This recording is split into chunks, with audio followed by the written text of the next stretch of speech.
You think you just fell out of a coconut tree? Who is Kamala Harris? She won't hold news conferences and rarely takes questions from reporters. Instead, she reads the same speech off teleprompter again and again.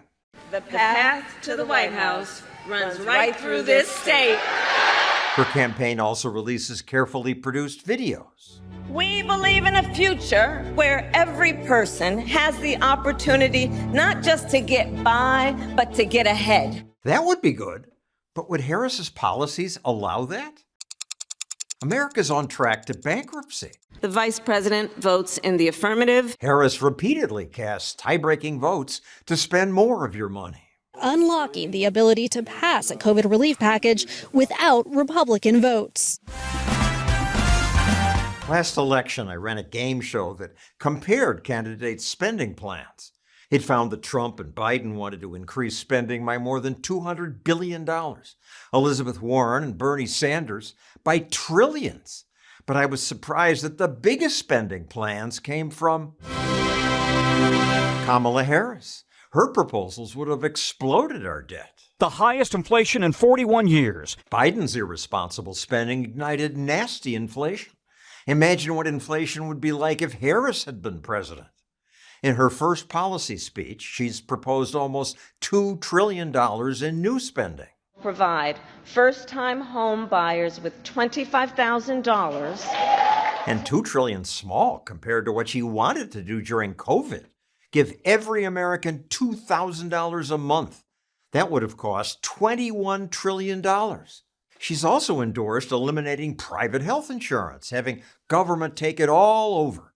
Even CNN anchors seemed puzzled. So for people out there who like their insurance, they don't get to keep it? Well, listen, the idea is that everyone gets access to medical care. Now her campaign says she no longer supports entirely government-run health care. She's flip-flopped on other issues. There's no question I'm in favor of banning fracking. No question, she told CNN. But now Harris wants votes in Pennsylvania, where fracking provides jobs. Her campaign now says she won't ban fracking. And they even say Republicans claiming she wanted a fracking ban is false, an obvious attempt to distract. But what's false? That's what she said. There's no question I'm in favor of banning fracking. So, yeah. She also wanted to force gun owners to sell their guns to the government. I support a mandatory buyback program. Mandatory.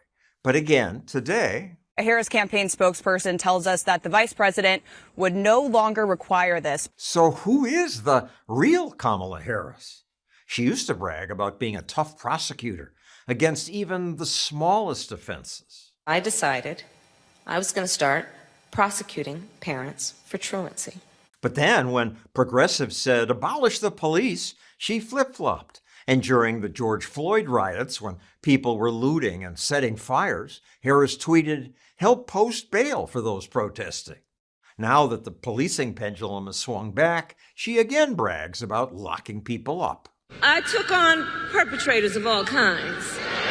During the 2019 Democratic debate, Tulsi Gabbard pointed out her hypocrisy. She put over 1,500 people in jail for marijuana violations and then laughed about it when she was asked if she ever smoked marijuana. That was true. Have you ever smoked? I have. Okay. Like and I inhale. I did inhale. Okay.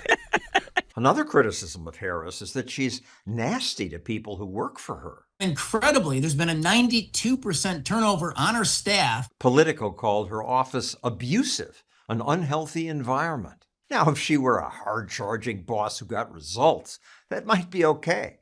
But we know what happened when Biden put her in charge of the border. More than 302,000 migrants crossed the southern border. Of course more people crossed. Harris promised them free stuff. Medicare for all to people who are in this country illegally? I am opposed to any policy that would deny any human being public education or public health, period. Today, the legacy media want to protect Harris because they hate Trump so much. They were more honest when Harris ran against other Democrats. You're considered the most liberal United States senator. Somebody said that, and it actually was Mike Pence on the debate stage. much, but Yeah. Well, actually, the nonpartisan GovTrack has rated you as the most liberal senator. GovTrack's ranking of Harris was up on their site for 5 years. But once it looked like she would get the nomination, they deleted the page. When questioned about it, they said, votes from one legislative session are not sufficient to create a reliable portrait. what can be unburdened by what has been. Harris needs this media cover because she says weird things. What can be unburdened by what has been. And radical things. Yes, we do talk about equity.